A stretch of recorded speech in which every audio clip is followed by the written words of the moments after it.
سيناريوهات ولا اي حاجه، تطلع كده بعبالها على خلق الله.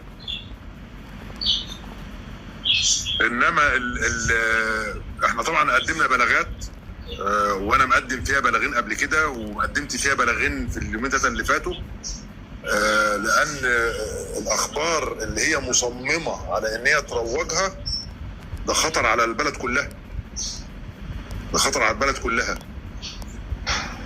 لا وهي وصلت للمرحله اللي هي عايزاها خلاص، بقت رأي عام. ايوه، ما هي بتحارب عليها حاج بقى لها مده، هي عماله تخبط في الكل على اساس ان حد يشوفها ويعبرها فتعلى. بالظبط. يشاء ربها سبحانه وتعالى ان هي لما تتشاف في مصيبه، وده من عملها الاسود. الله اعلم مين اللي هيتشاف في نصيبه. لا يا فندم، بص يا اخ ايمن، بصوا يا جماعه، احنا عشنا، انا عندي 54 سنه داخل في ال 55، منهم 33 سنه محامي. وعصر مبارك رحمه الله عليه احنا عاصرته وانا كبير، يعني لما الرئيس مبارك مسك الحكم سنه 82 انا كنت في ثالثه اعدادي، كنت واعي وفاهم ومدرك وشايف الدنيا اخبارها ايه.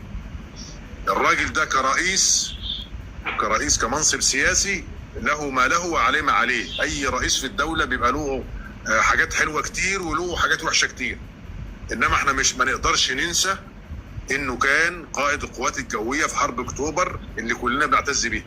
المنصب العسكري ده مفيش خلاف عليه، محدش يقدر يختلف عليه. لو حضراتكم تاخدوا بالكم الاشاعه بتاعه ارتباطه بامام الطوخي احنا سمعناها زينا زي بقيه خلق الله. ارتباطه باخت عبد المنعم عماره سمعناها زي ما كل الناس سمعتها. انما الرئيس مبارك لم يتزوج الا السيده الفاضله سوزان مبارك. الاشاعه بتاعت اللي زواجه من ايمان الطوخي ظهرت سنه 96 97. اللقيطه ديت مواليد 85. والست نفسها طلعت في اكتر من مناسبه وقالت انا لم اتزوج، انا بنت لم اتزوج.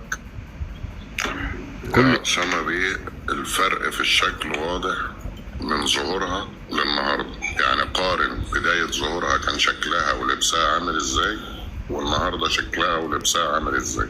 واضح وضوح الشمس يا حاج احمد، واضحه وضوح الشمس. بس الناس للاسف الشديد اللي داخلين جديد، متابعين جديد على الاخبار ديت، ما يعرفوش المنظر القديم وطريقه الكلام القديمه وحتى اللي كانت بتتكلم بيه، يعني حتى اللي كانت بتقعد تهلفط بيه في اللايفات دلوقتي في ثقه في الكلام. دلوقتي اصل انا بقول